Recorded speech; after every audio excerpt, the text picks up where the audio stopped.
Picture this.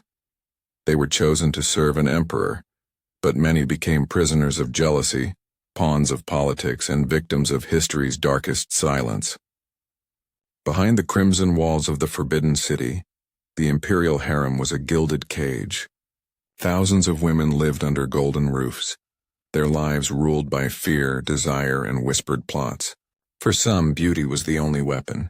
For others, obedience was the only shield. But in the end, survival often came down to a poisoned cup, a whispered accusation, or a single night that decided their fate. If you enjoy uncovering history's darkest truths, subscribe to Secret Historians. And tell us in the comments where in the world you're watching.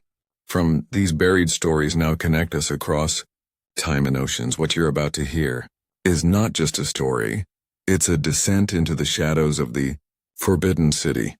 The Forbidden City was not only the beating heart of Imperial China, it was also the most elaborate stage ever built for power, secrecy, and desire. Its crimson walls stretched for miles, rising against the sky as if to guard the mysteries within. Outside, peasants bowed to the dragon throne, imagining that behind those gates emperors and empresses lived in heavenly perfection. But step inside and the illusion cracks, for within those walls the Imperial Harem existed, not as a paradise but as a gilded prison. The harem, known as the Hugong, was a world within a world.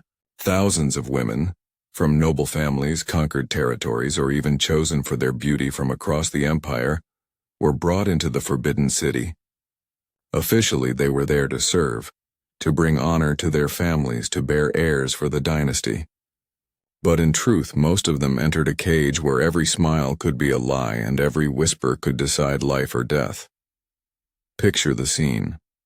A young girl, perhaps no older than 14, carried into the Forbidden City.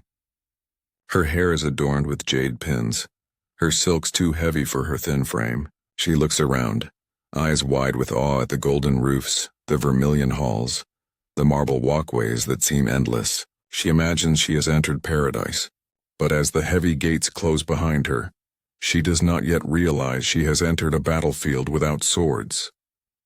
The ranks of the harem were meticulously ordered. At the top sat the empress, the sole legal wife of the emperor, her authority absolute in theory but constantly undermined in practice. Below her were the imperial consorts, noble concubines, and dozens of lesser-ranked women, each with titles that marked their place in the hierarchy. At the very bottom were the palace maids, some of whom could be elevated if they caught the emperor's eye. In total, during certain dynasties, the number of women within the harem could reach several thousand. And you, imagine walking into such a place. You are told it is an honor, but would you feel honored or trapped? On the surface, the harem glittered with silk and jade. Gardens bloomed with peonies, music floated from hidden courtyards, lanterns shimmered like stars. But beneath this beauty was a constant current of fear, for these women were not free. They could not leave the palace. They could not choose their futures. Their lives revolved around one man, the emperor, and the cruel game of who would share his bed. To be noticed by the emperor was both blessing and curse.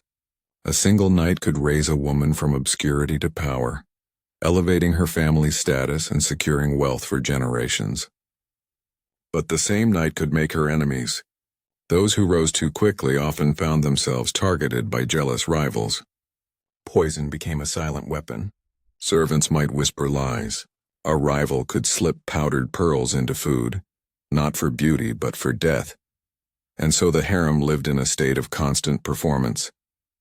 Women painted their faces with flawless care, composed poems to flatter the emperor, and learned how to speak in delicate tones that concealed venom. Every gesture was calculated, every glance a move in an endless chess game. Survival demanded more than beauty. It required cunning, resilience, and often a willingness to betray.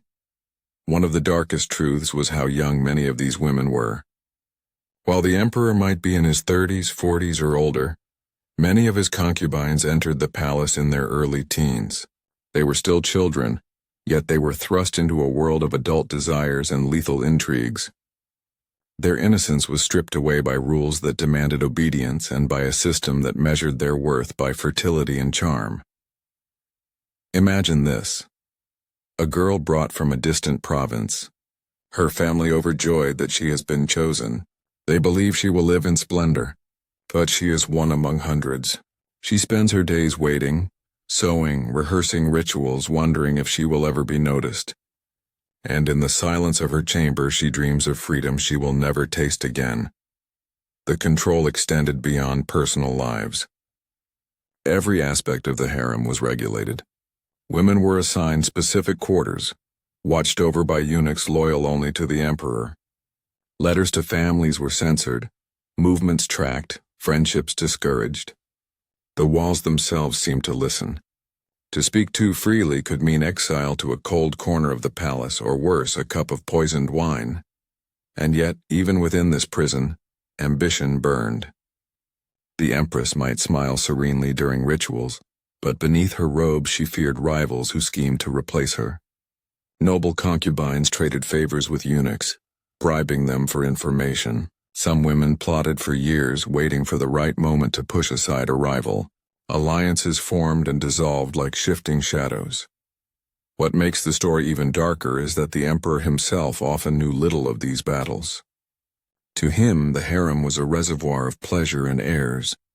He might summon one woman tonight, another tomorrow, rarely seeing the webs of deceit woven around him. For the emperor, the women were ornaments. For the women, the emperor was both salvation and doom. And you? Would you have played the game, sharpening your tongue and hiding daggers behind your silks? Or would you have tried to remain invisible, praying not to be noticed at all? There were also rituals, some strange and cruel. During certain dynasties, officials tracked the emperor's nightly visits with chilling precision. When he summoned a woman, her name was recorded, her clothing examined, and her body checked to ensure she carried no hidden weapons or poisons. Afterward, she would be watched closely, for the possibility of pregnancy meant the possibility of a new heir. In this way, even intimacy became bureaucratic, stripped of tenderness, reduced to a matter of state. Pregnancy itself was both triumph and terror. A concubine who bore a son could secure her place and elevate her family, but also invite deadly envy. Women pregnant with imperial children were sometimes targeted, their food tampered with, their steps watched. A single slip on the polished floors of the palace could be fatal.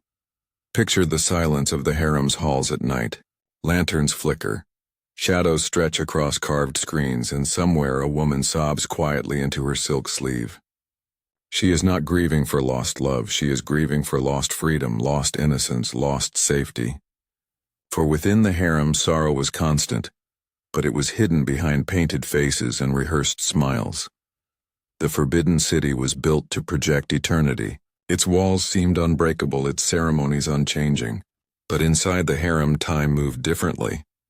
Girls grew into women, women aged into shadows, and all the while the emperor remained at the center, surrounded by beauty and secrecy. And yet beneath that surface fear gnawed at every heart.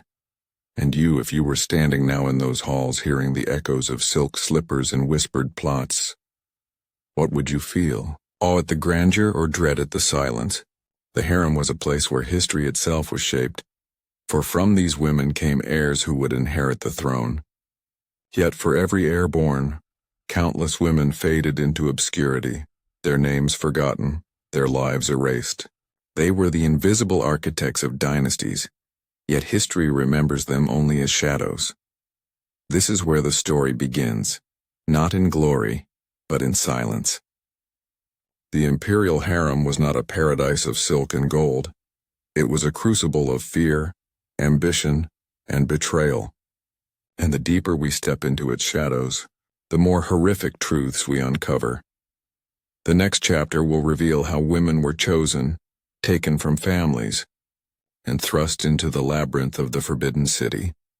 How beauty became both blessing and curse, and how a single selection sealed the fate of a girl forever.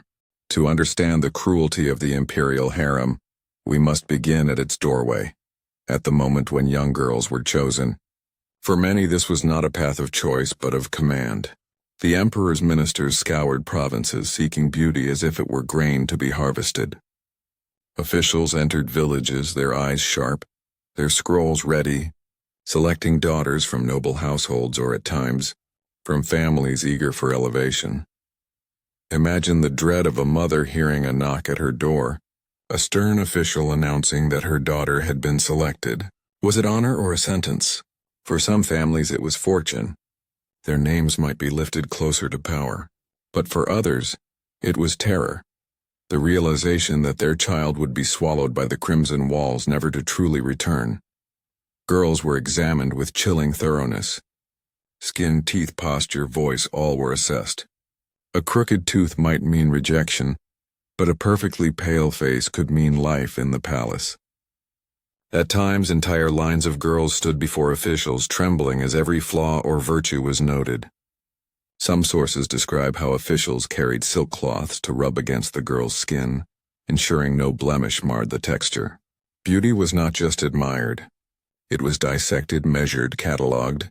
And you, imagine standing in that line, a child trembling under the gaze of strangers who spoke of you as if you were an object. Would you have felt proud to be chosen or terrified of what it meant? Once elected, the journey to the capital began. Girls were escorted under guard, often in silence, their families left behind in tears or pride. Caravans moved across provinces, carrying not only silk and tribute, but daughters destined for a gilded prison. Some never saw their homes again. For many, the palace was both grave and crown. Upon arrival, they were stripped of their former lives. Clothes from their provinces were taken away, replaced with court silks. Names, too, were often changed, replaced with titles that marked their rank within the harem. A girl might be renamed with a flower, a star, or a poetic phrase. Her identity dissolved into the collective body of the emperor's women. The palace itself was overwhelming. Golden roofs glistened in sunlight. Painted dragons coiled around columns. Courtyards stretched endlessly, but beauty quickly gave way to discipline. New arrivals were trained in etiquette, learning to bow with perfect angles, to walk with measured grace, to speak in tones that concealed every trace of raw emotion. Their days became endless drills: how to serve tea, how to present silk, how to hide every flicker of defiance. And yet beneath this training, fear pulsed. Each girl knew that failure could mean punishment. A clumsy bow might lead to lashes. A poorly spoken word could end a family's honor. The very act of living became performance rehearsed for unseen eyes. Picture a chamber filled with these young women, sitting silently as eunuchs bark orders. A girl fumbles, drops a porcelain cup, and the silence deepens. She trembles as the eunuch steps closer, his voice cold, reminding her that imperfection has no place in service to the Son of Heaven. The lesson is clear. You are not a person. You are an instrument. And you, would you have endured perfecting every gesture until your body itself became mask? Or would you have broken under the weight of such relentless scrutiny? For some, hope glimmered. If the emperor favored them, they could rise from obscurity to power. But the path was narrow and the competition brutal. Girls began to measure themselves against each other, noting every advantage, every flaw. A beauty mark that once charmed at home might now be a curse, drawing envy or ridicule. Friendships were fragile, quickly broken by ambition. In the Forbidden City, trust was more dangerous than betrayal. Families, too, felt the stakes. A daughter who became favored could elevate her entire clan. Gifts flowed, positions were granted, fortunes multiplied. But a daughter who failed or was disgraced could doom her family, their names tainted by shame. Thus families pressed their daughters forward, whispering to them, "Do not fail us." The burden of generations fell upon girls barely old enough to understand it. Some were not chosen for beauty alone. Political motives shaped the harem. Conquered territories often sent daughters as tokens of loyalty, ensuring their blood mixed with imperial lineage. These girls entered not as hopefuls but as hostages, their lives bound to the stability of empire. Imagine the fear of a young princess from a distant land, hearing no familiar tongue, standing alone in halls where even her breath felt foreign. But no matter their origins, once within the walls they shared the same fate: isolation. Letters home were rare, censored, or forbidden. Outside news was scarce, filtered through officials. The walls were both physical and symbolic, sealing them from the world beyond. Within those walls, the only measure of worth was the emperor's gaze, and he might never look their way. And you, what would you have prayed for? To be noticed and risk envy, or to be forgotten and fade quietly into survival? The cruel irony was that the emperor himself often knew nothing of the years of training, the tears shed, the ambitions burning in silence. To him the harem was a reservoir, a theater of beauty from which he could choose at will. But for the women, every gesture of his hand meant life or death, glory or oblivion. There are accounts of selection nights where eunuchs carried trays with the names of women. The emperor would point casually as if choosing a dish, and a life would be transformed. A girl who had waited for years might finally be summoned, only to find that a single night of favor did not guarantee safety. For sometimes being noticed was the beginning of danger, not the end of obscurity. Imagine the silence afterward when the chosen woman was escorted to prepare herself. The other girls watched, their faces masks, their thoughts daggers. Some whispered blessings, others whispered curses. In that moment, the harem itself became a crucible of envy. Every heart burning with what it could not have, and you, if you had been chosen, stepping into silk sheets that smelled of power and fear, would you have felt triumph or terror? Thus the cycle continued: selection, training, waiting, hoping, fearing. Each girl entered the palace with dreams, only to find herself bound by rules she could never escape. Some would rise, few would endure, and many would vanish, their names lost to silence. The forbidden city glittered in the sunlight, but within, shadows multiplied. For the true story of the harem was not luxury, but the stripping away of self until only roles remained. And the cruelest truth was that for many, their story ended not in glory but in obscurity. Unwritten, unremembered, erased, but not all faded quietly. In the next chapter we will meet the women who played the game with ferocity, who seized power from within the cage, and whose ambition left trails of poison, betrayal, and blood. The forbidden city was filled with women, but only a few would ever rise above obscurity. For most, life passed in endless waiting, a routine of rituals and silence. But for some, ambition burned too fiercely to be extinguished. These women became players in the deadliest game within the empire, a game fought not with swords, but with smiles, whispers, and poison.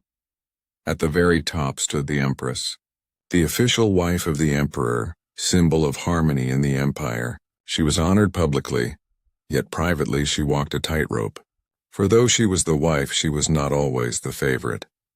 Imperial consorts and noble concubines, chosen for beauty or political purpose, could eclipse her influence if they caught the emperor's eye. The empress's smile and ceremonies masked constant anxiety. At any moment, a rival might rise to challenge her supremacy. Imagine her world. She presides over banquets, her robes shimmering with golden dragons, her words soft but commanding. Yet as she lifts her cup of wine, she wonders if it has been tampered with. Behind every bow she sees rivalry. Behind every gift she suspects a trap. Would you in her place have enjoyed the splendor or lived in terror of being outmaneuvered? One of the most infamous rivalries unfolded during the Ming dynasty. Empress Xu, known for her dignity, was constantly challenged by powerful concubines. Records whisper of accusations of poisoned meals narrowly avoided, of eunuchs bribed to spread rumors.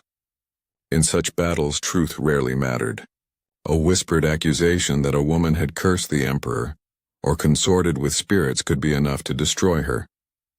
Fear became weapon, and survival depended on whose whisper carried furthest. The arsenal of these women was vast.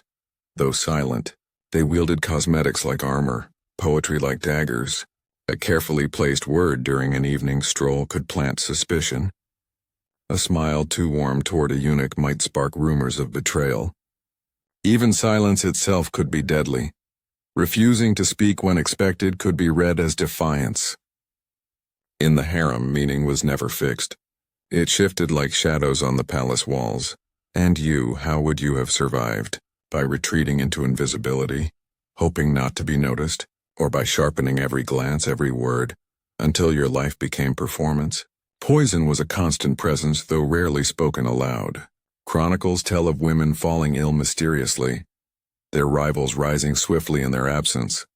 Bowls of rice, cups of tea, even the fragrance of incense could conceal deadly powder. Eunuchs played key roles, sometimes betraying their mistresses for bribes, sometimes protecting them with silent loyalty. Trust was currency, and it was always unstable. Consider the life of Consort Wan of the Ming dynasty. She rose to power through her fierce will, securing the emperor's favor for decades.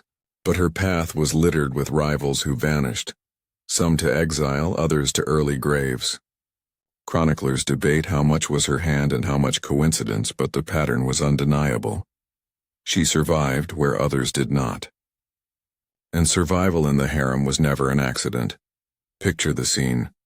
A midnight corridor lit by lanterns, shadows long against crimson walls. A concubine stumbles, clutching her stomach, her cries muffled by attendants. Servants scatter, fearful to intervene. By morning her chamber is empty, her name struck from records, her existence reduced to silence. The harem learns its lesson. Someone has won, someone has lost, and the game continues. And you, if you heard the muffled cries, would you have rushed to help or closed your door, whispering prayers that fate would not notice you next? Not all power was seized through cruelty. Some women played subtler games, aligning themselves with powerful eunuchs or court officials. Through gifts, alliances, and careful diplomacy, they built networks beyond the harem's walls. A letter smuggled to a minister, a favor granted to a eunuch, a promise whispered during a festival. Such acts wove webs of influence that reached the emperor himself. These women were not only rivals within the harem, they became players in the empire's politics. But ambition always had a cost. For every woman who rose, dozens fell. Some were accused of witchcraft, a charge that could never be disproved. Others were accused of poisoning the emperor. Their lives ended in quiet executions. Their families, once hopeful, often paid the price too, stripped of honors, disgraced, cast down. Still, the lure of power was irresistible. To bear a son was to secure one's place. To gain the emperor's affection was to change destiny. And so women risked everything, even their lives, for a chance at glory. Their stories remind us that power is never gentle. It devours those who seek it, even as it elevates them. The forbidden city glittered with lanterns, but within its walls, every night was shadowed by fear. Banquets sparkled with jade cups and golden dishes, yet behind every smile daggers gleamed unseen. The harem was not a sanctuary, it was a battlefield. And the victors were not crowned with laurels but with survival itself. And you, if you were there watching rivals vanish one by one, would you have played the game to win, or prayed simply not to lose?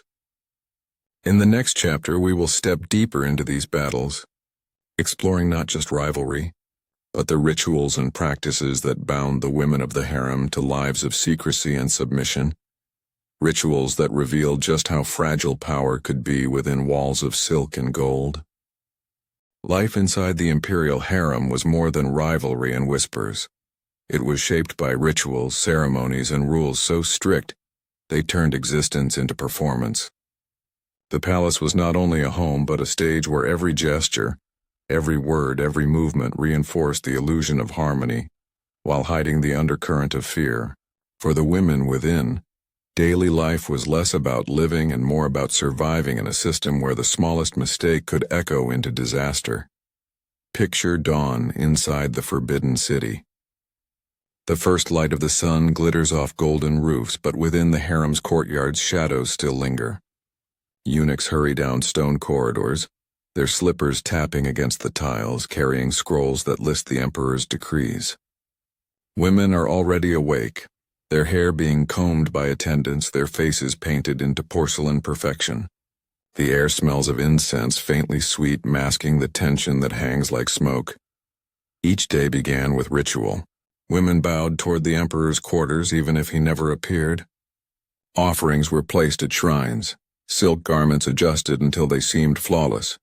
The act of living became prayer, and prayer became duty. For the harem, devotion was not to gods but to survival under the sun of heaven. And you, imagine waking to such a life.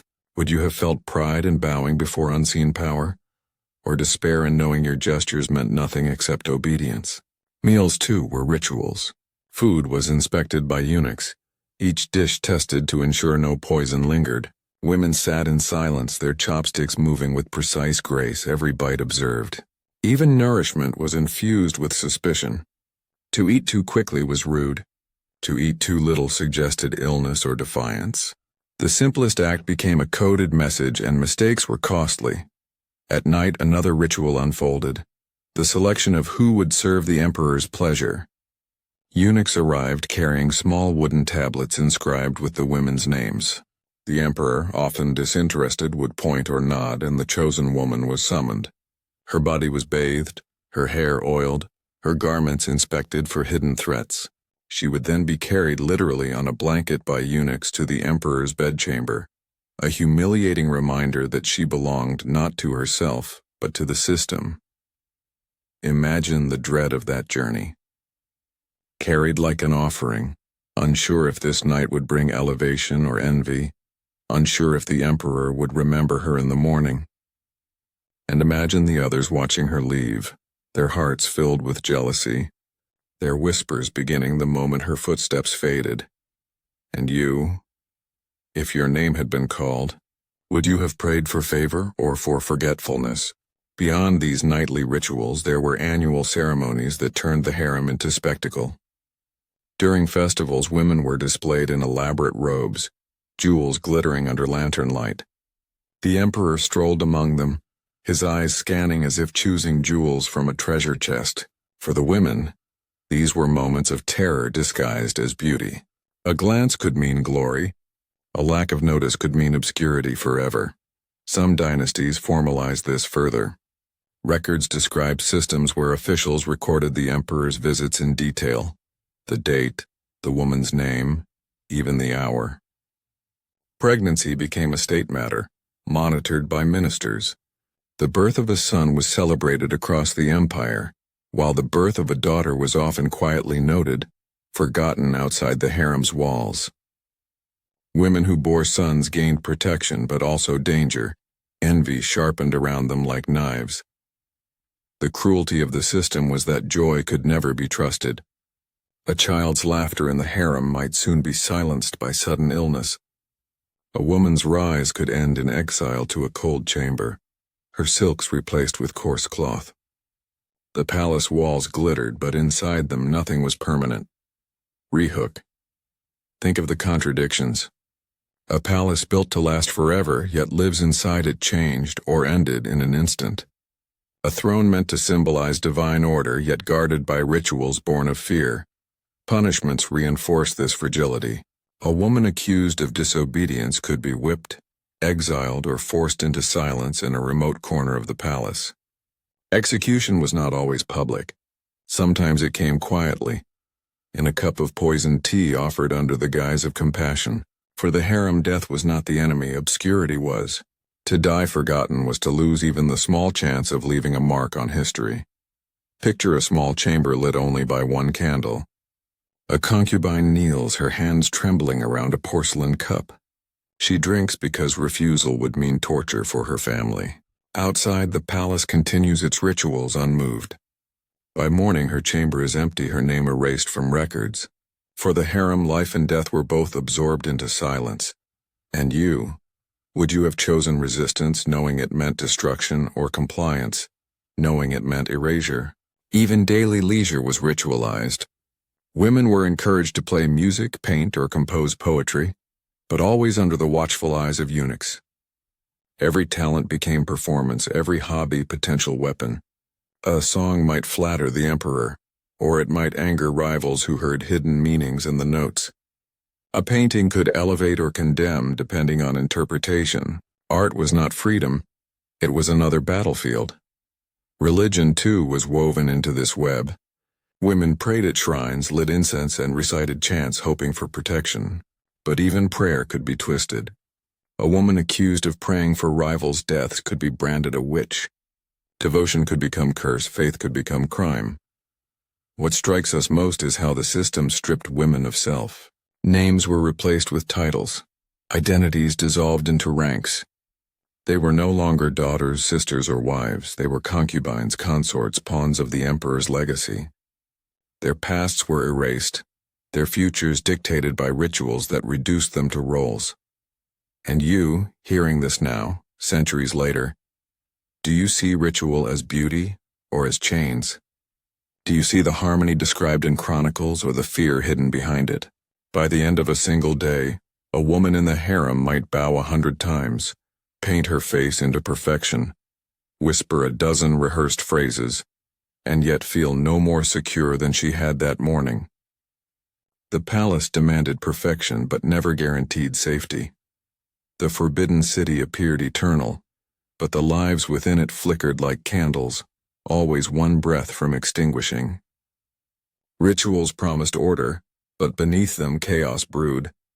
The harem was less a sanctuary than a cage gilded and shadowed, where every woman knew she might vanish at any moment.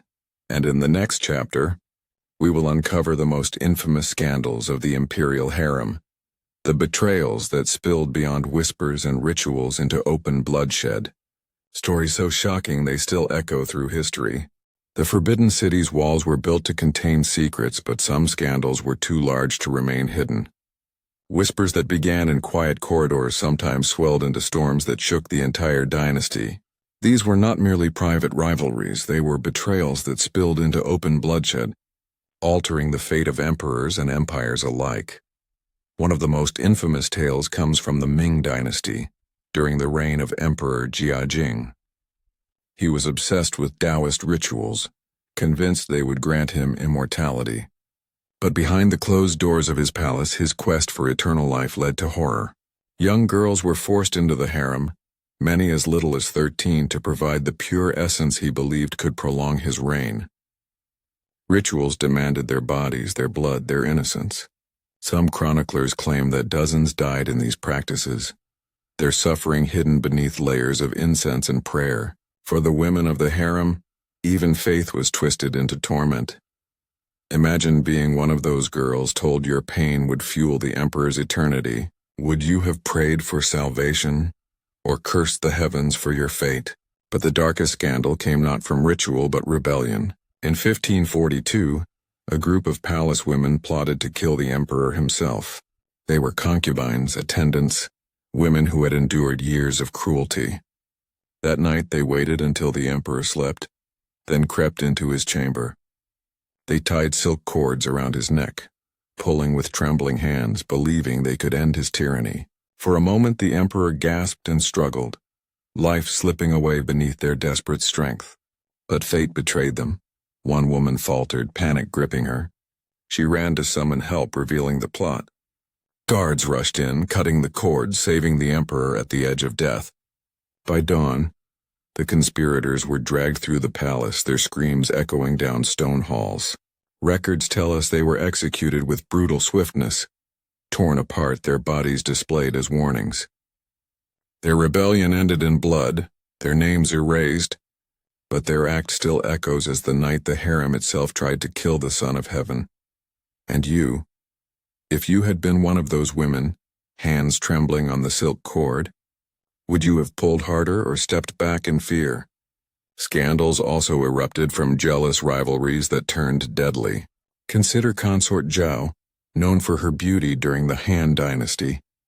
When she feared losing the emperor's affection to another woman, she resorted to the cruelest measure. She ordered her rival beaten to death by eunuchs. Her victory was temporary, for her brutality shocked even the emperor. Yet her story revealed a truth the chronicles could not hide. The harem was a battlefield and mercy was rare. There were also scandals that reached beyond the palace walls. Some concubines were accused of leaking secrets to foreign envoys. Their whispers carried outside crimson gates. Others were blamed for curses when emperors fell ill.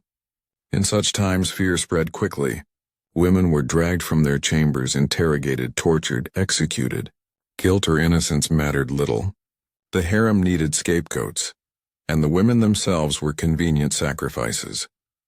Picture a grand hall lit by hundreds of lanterns. The emperor sits in judgment, his face stern as trembling women kneel before him. One is accused of sorcery, another of treason, a third of poisoning. None are allowed to speak in their defense. Eunuchs read charges, guards drag them away, and within hours their chambers are empty.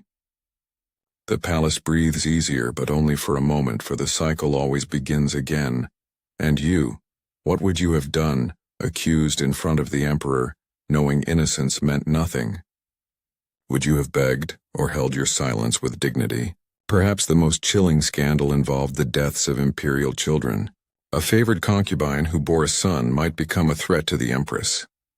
In whispered tales, some children vanished suddenly, officially from illness, unofficially from poison or smothering hands. Chroniclers hint at midnight cries silenced by eunuchs, at cradles found empty by dawn. Each child carried the weight of succession, and thus each birth was not only a joy but a danger. For the women of the harem, motherhood was not sanctuary. It was another battlefield. Rehook. Imagine holding your infant, knowing his first breath might also mark the countdown to his death. Could you sleep at night, or would every shadow terrify you?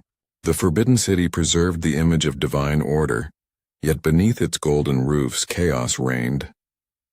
Scandals revealed what rituals tried to conceal. That power in the harem was fragile, unstable, and soaked in blood. For every woman who rose, another fell. For every triumph, a tragedy. The palace became a mirror of empire itself, glittering but fractured within.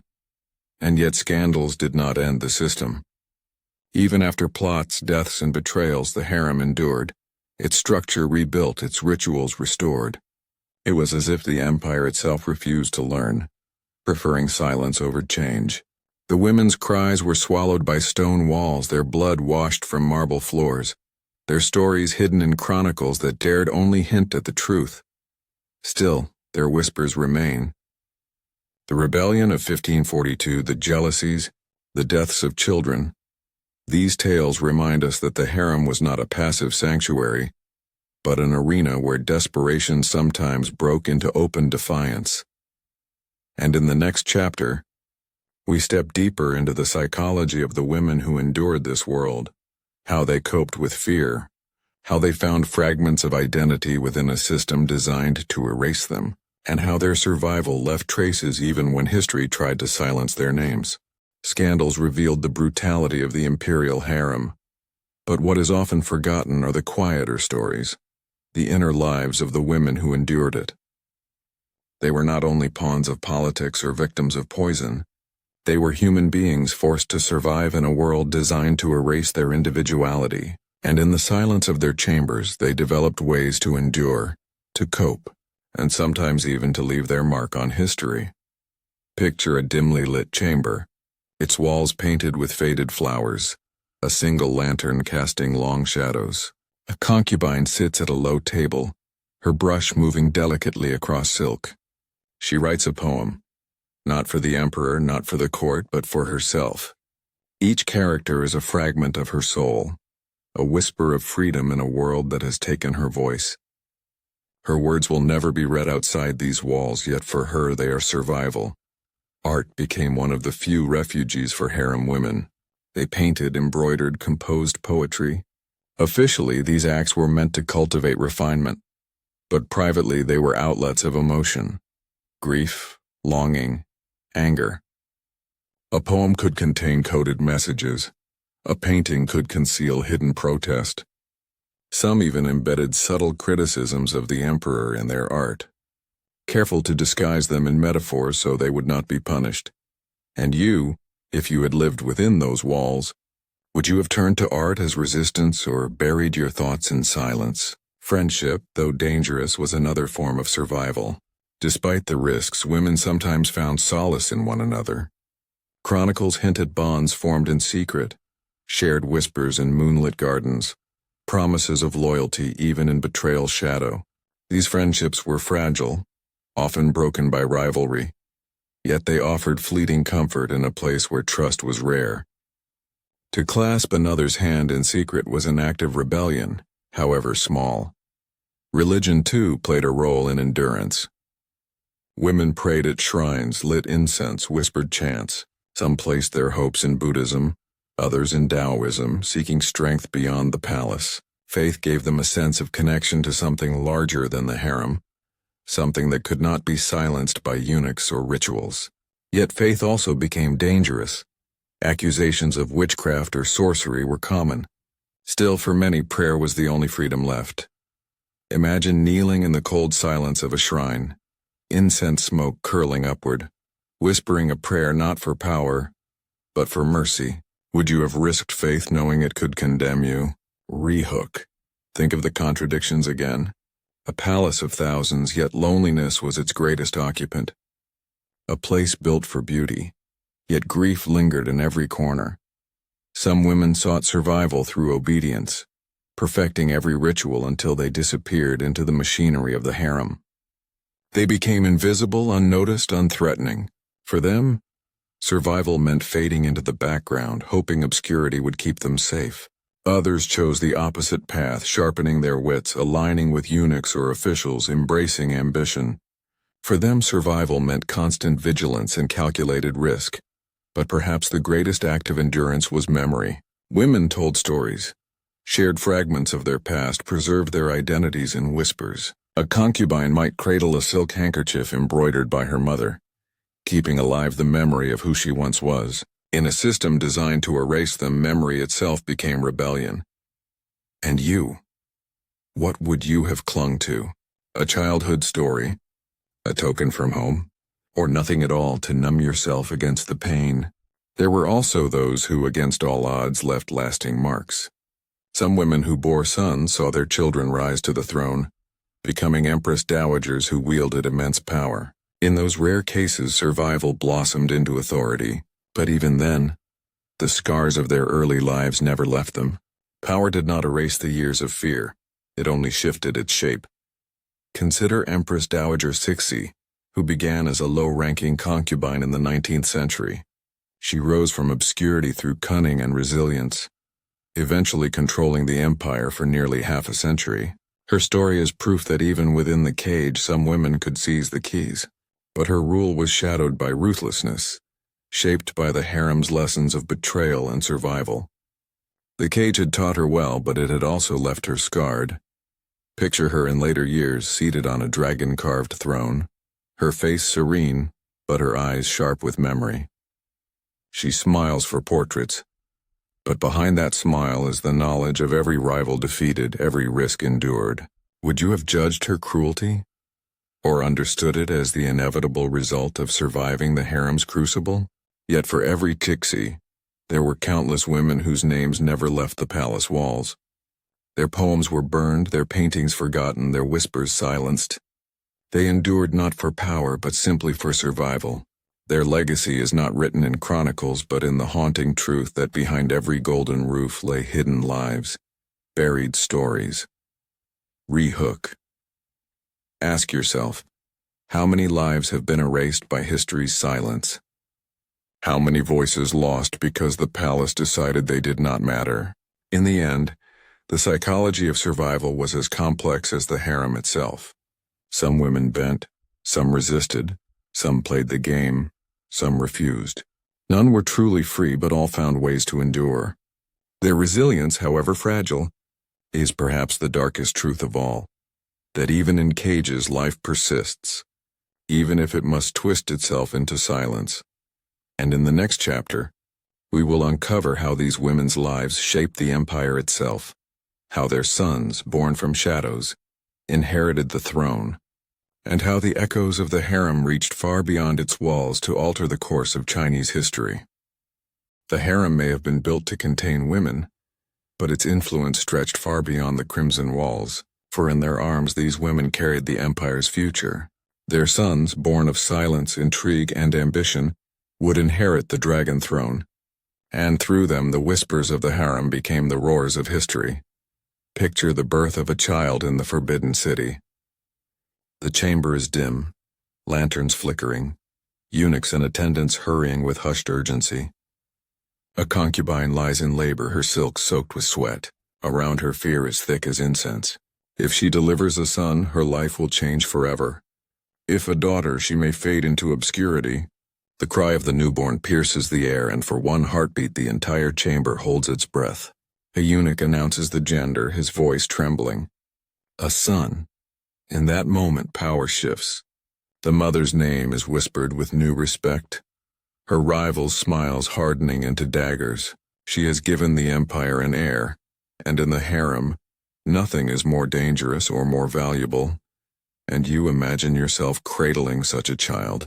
Would you feel triumph knowing you secured your place, or terror, knowing envy might soon strike at you or your newborn? History remembers many such moments. During the Tang dynasty, Consort Wu bore the emperor's son. She was a low-ranking concubine, but the birth elevated her. Over time, her ambition and cunning carried her far beyond the harem. She became Wu Zetian, the only woman in Chinese history to declare herself emperor. Her rule reshaped the empire, but her path was carved from the lessons of the harem: suspicion, ambition, ruthlessness. Wu Zetian's rise began with a child's cry in a dim chamber, and ended with her seated on the dragon throne. Imagine the fear she must have endured as a concubine, the envy she must have inspired as a mother. Every step toward power was shadowed by rivals, yet she prevailed. Was her cruelty later as emperor born from her nature, or from the cage that forced her to survive through cunning and betrayal? The stories of imperial children were rarely simple. Some sons grew into emperors, their reigns reflecting the shadows of their mothers' lives. Others became pawns in succession struggles, poisoned before they could wear the crown. The harem's battles never ended at birth. They continued into childhood, adolescence, and beyond. A child's survival was as fragile as his mother's favor. Re-hook. Imagine being that child, born into silk but raised in fear.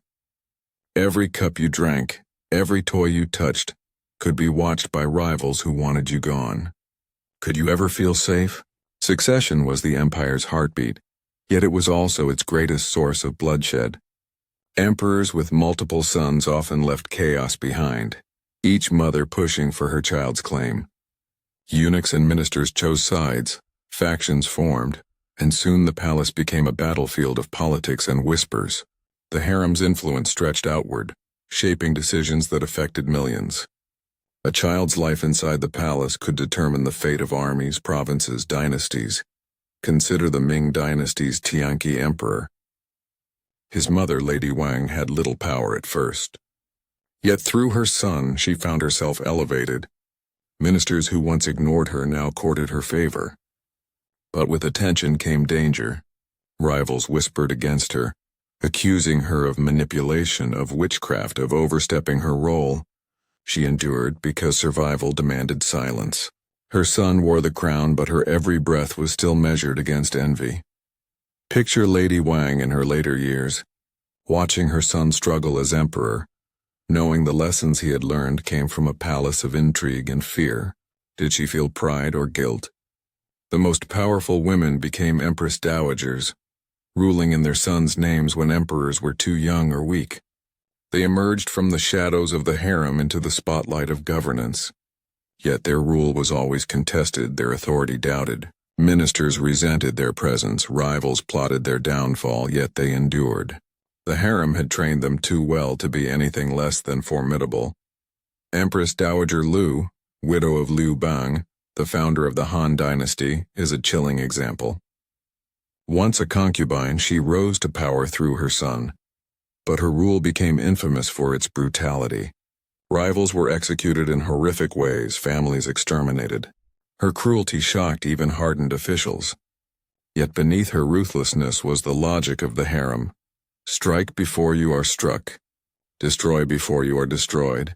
And you, hearing this now, would you condemn her as a monster, or understand her as a product of survival in a world built on fear? For many imperial children, their mother's influence shaped their reigns. A cautious emperor often reflected a mother who had taught him fear. A bold emperor often reflected a mother who had dared to defy. The harem was more than a prison. It was a school of politics, and its graduates ruled empires. But the cruelty extended to daughters as well. Princesses, though valuable in marriages, were often pawns in alliances. Some were married off to distant tribes as tokens of peace, their lives sacrificed for diplomacy. Others were confined within the palace, their fates dictated by imperial whim. Their mothers wept in silence, powerless to protect them. Rehook. Imagine being a mother in the harem, watching your child, son or daughter, taken by forces beyond your control. Could you endure knowing their lives were gambled for power? The legacy of the harem's children reveals a haunting truth. The cage extended beyond their mothers. Sons who became emperors carried the shadows of the harem onto the throne. Daughters carried those shadows into foreign courts. The palace may have silenced the women, but through their children, their whispers shaped history. By the end of a dynasty, those whispers often became screams. Succession crises sparked wars, rebellions, collapses. The same system that promised continuity often bred chaos. The lives of imperial children, born from whispered rivalries and hidden fears, became the fault lines of empires. And in the next chapter, we will confront the ultimate irony: how the Forbidden City itself, built as a symbol of eternal power, became a monument haunted by silence, its golden walls echoing with the voices of women erased from history, yet still lingering in every shadow. The Forbidden City still stands today, its crimson walls and golden roofs gleaming beneath the Beijing sun. Tourists walk its vast courtyards, marvel at its carved gates, photograph its intricate dragon motifs. They see a monument of power, a symbol of China's imperial glory, but the stones whisper stories that guidebooks do not tell. Stories of the women who lived, loved and died in silence within those walls. For centuries, the harem was described as a place of harmony, a realm of beauty serving the Son of Heaven. Official records spoke of order, of rituals, of divine balance. Yet the truth, preserved in fragments, reveals a world of fear and shadows. Women chosen as ornaments, stripped of their names, turned into pawns of politics. Mothers who cradled sons only to fear for their lives. Concubines who dreamed of freedom but awoke each day to a gilded cage. Picture yourself walking through those empty chambers today. The lanterns are gone, the silks are dust, the courtyards echo with silence. Yet if you close your eyes, you can almost hear the whispers. A girl weeping in her chamber, an empress praying at a shrine, a mother singing softly to a child she knows may not live to see adulthood. The air is heavy with absence, with lives erased but never truly gone. And you, what would you feel standing there? Awe at the grandeur or grief for the voices lost? The greatest irony of the Forbidden City is that it was built to last forever, to embody eternal power. Yet it became a mausoleum of forgotten lives. Dynasties rose and fell, emperors came and went, but the harem endured as a constant cycle of silence. Its women meant to bring glory were instead sacrificed to fear, ambition, and secrecy. Their stories remind us that history is not only made by those who sit on thrones, but also by those who are silenced around them. The sons they bore shaped empires. The daughters they lost shaped alliances. Their whispers altered wars, succession, diplomacy, and yet their names were struck from records, their lives reduced to shadows. Rehook. Think of how many voices history has erased. How many stories were buried. How many truths silenced simply because they were inconvenient to power. Occasionally, fragments survived. A poem scribbled in secret, a rumor recorded by a cautious chronicler, a scandal too large to conceal. Through these fragments, we glimpse the humanity of the harem. We see fear, ambition, resilience. We see women who endured the unendurable, who found ways to live in a world that denied them life. But for every fragment preserved, countless others vanished. Silk burned, ink faded, voices hushed. The silence of the harem is the silence of history itself. A reminder that what we know is always incomplete, that beneath every record lies a deeper, hidden truth. The forbidden city today is empty, yet it is not silent. The stones remember. The walls hold echoes. The golden roofs gleam, but beneath them linger shadows. Walk through its halls and you will feel it. The presence of those who were never meant to be remembered, yet who cannot be forgotten. And you, if you had lived within those walls, would you have endured, resisted, or been erased? Would your whispers have survived the centuries, or would they too have been swallowed by silence? The story of the Imperial Harem is not only about beauty, power, and scandal. It is about survival in the face of erasure. It is about women whose lives mattered even if history tried to deny them. And it is about us listening centuries later, refusing to let them vanish completely. For in telling their stories, we give them back a fragment of voice, a shard of presence, a place in memory. And as long as we remember, they are not entirely lost. The forbidden city remains, its grandeur undeniable, but beneath the grandeur lies grief. Beneath the gold lies blood. Beneath the silence lies truth. And so the story ends as it must. Not with resolution, but with a haunting question left for you. What other lives, what other voices, have been buried by history's silence? And if they whisper still, will we dare to listen?